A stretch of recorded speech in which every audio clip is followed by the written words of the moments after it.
Hello friends, आप देख रहे हैं आपका चैनल शेयर बाजार विद आयुष। और दोस्तों, जैसे हम सबको पता ही है, बीपीसीएल का शेयर हमको एक्स बोनस ट्रेड करता हुआ देखने को मिला। कब? On Friday. शेयर में ज़रूर देखिए इस गिरावट से काफ़ी लोग घबरा गए, बट ये बात ध्यान रखिएगा, जब भी कोई शेयर का बोनस होता है और जब उसकी एग्जिट आती है तो फिर आपको स्टॉक में एडजस्टमेंट देखने को मिलता है। ये बात ध्यान रखिएगा। सबसे पहले तो बोनस कोई फ्री नहीं है, ये आपको पता नहीं होना। अगर पता नहीं है तो आपको पता होना चाहिए कि देखिए बोनस जो है वो बेसिकली क्या होता है, स्टॉक का आपको डिवीजन देखने को मिलता है, जैसे स्टॉक स्प्लिट में देखने को मिलता है। बस फर्क क्या है स्टॉक स्प्लिट और बोनस के अंदर? स्टॉक स्प्लिट में जो फेस वैल्यू होती है कंपनी की वो आपको स्प्लिट होती हुई देखने को मिलती है, और बोनस में कोई फेस वैल्यू पे असर हमको पड़ता हुआ देखने को नहीं मिलता है, लेकिन प्राइस एडजस्टमेंट दोनों में हमको देखने को मिलेगा। तो इसीलिए जो शेयर दोस्तों पहले आपको ट्रेड करता हुआ देखने को मिल रहा था मोर देन 600 रुपीज़ ऊपर, उसके अंदर आपको क्यों गिरावट देखने को मिली, उसके पीछे का रीज़न यही है कि दोस्तों यहाँ पर जो शेयर है वो बेसिकली डिवाइड हो गया, राइट। जो इसकी क्लोजिंग प्राइस थी वो अराउंड 625 समथिंग होगी, और उसके कारण दोस्तों शेयर में हमको इस प्रकार का जो डिवीजन है वो देखने को मिला प्राइस के अंदर। स्प्लिट मतलब जो प्राइस है वो आपको एडजस्ट होती हुई देखने को मिली। अब हुआ क्या है, क्योंकि देखिए जो प्राइस है वो एडजस्ट हो चुकी है, तो काफ़ी लोगों के दिमाग में ये क्वेश्चन है कि अभी तक हमको बोनस शेयर तो मिला ही नहीं, और हमारे पोर्टफोलियो में अब लाल ही लाल दिखा रहा है निशान, क्योंकि यहाँ पर जो बोनस हुआ है उसका एडजस्टमेंट डेफिनेटली प्राइस पे तो हो गया, पोर्टफोलियो में भी हो गया, लेकिन सबसे बड़ा क्वेश्चन है कि शेयर्स ये अभी तक क्रेडिट नहीं हो पाए। तो होता क्या है ये आपको बताऊंगा मैं कि क्रेडिट कब तक होने वाले हैं ये शेयर्स, ये आप सबको पता चल जाएगा।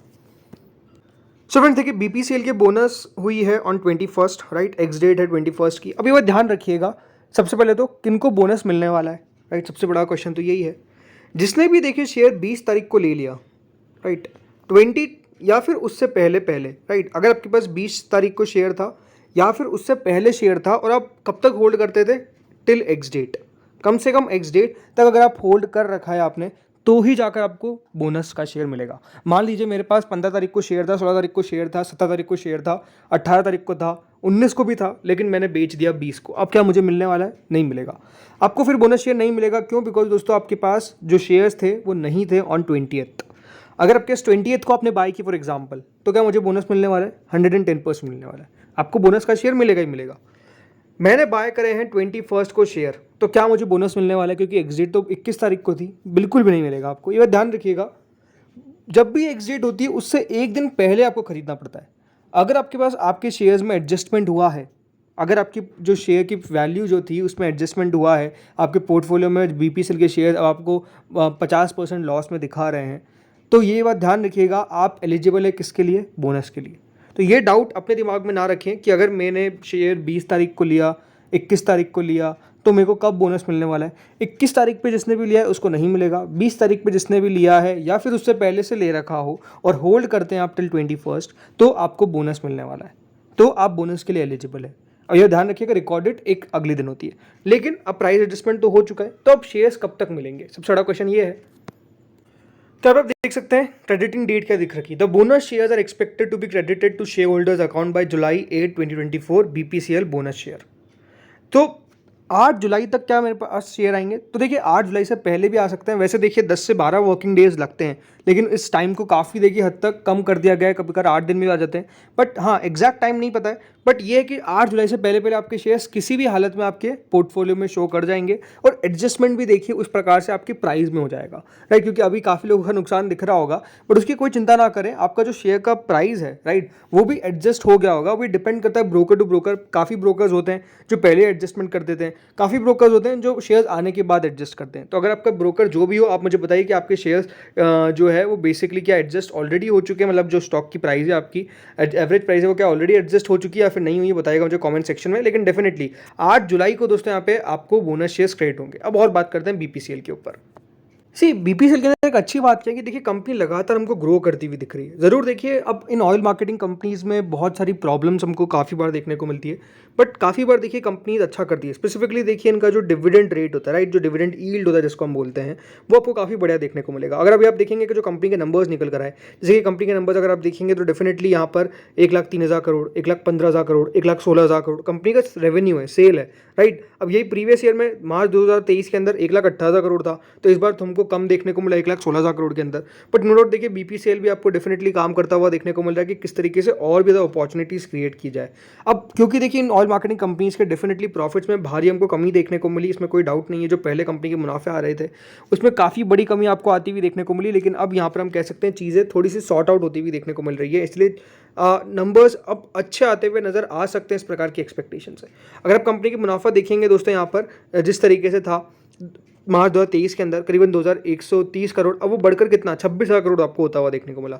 तो इस तरीके का दोस्तों कंपनी के नंबर्स आपको आते हुए देखने को मिल रहे हैं, राइट। नंबर्स के अंदर जैसे मैंने कहा कि चीज़ें अब आपको सुधरती हुई देखने को मिल रही है। दूसरी बात, अगर आप कंपनी को नोटिस करेंगे तो कोई भी कंपनी उसकी रिटर्न ऑन इक्विटी को देखिए, ठीक है CAGR प्राइस सब बढ़िया है, बट उस कंपनी का रिटर्न ऑन इक्विटी देखिए। अगर किसी कंपनी का रिटर्न ऑन इक्विटी 10 साल में 24% का है तो आप समझ सकते हैं कि वो कंपनी किस टाइप की, बहुत शानदार कंपनी, मतलब 20% से ऊपर ROE होना ये कोई बहुत मामूली बात नहीं है, राइट। 20% भी बहुत कंपनीज का, कम कंपनीज का होता है, 15%, 12%, 13% होता है, राइट। रिटर्न ऑन इक्विटी का मतलब क्या है कि देखिए कंपनी कितने दर से ग्रो कर पा रही है खुद को, मतलब जो पैसा कंपनी के पास आ रहा है, जो कंपनी उठा रही है पैसा, उस पर कितना कंपनी खुद अपना रिटर्न जनरेट कर पा रही है, उसको आप कह सकते हैं मोटा मोटी रिटर्न ऑन इक्विटी। इसलिए दोस्तों यहाँ पर लगातार अगर आप देखेंगे जिस तरीके का मूव भी आया है वो बढ़िया मूव था, स्टॉक ने बढ़िया किया।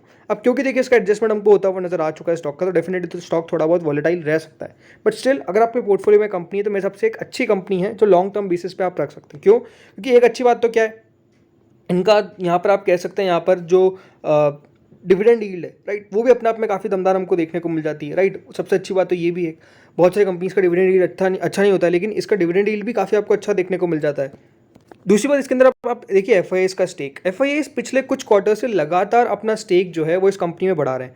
जैसे कि FIS का देखिए जून 2023 के अंदर स्टेक था 12.55%, उसके अगले क्वार्टर में 13%, उसके अगले क्वार्टर में 14.21%, अब 16.79%।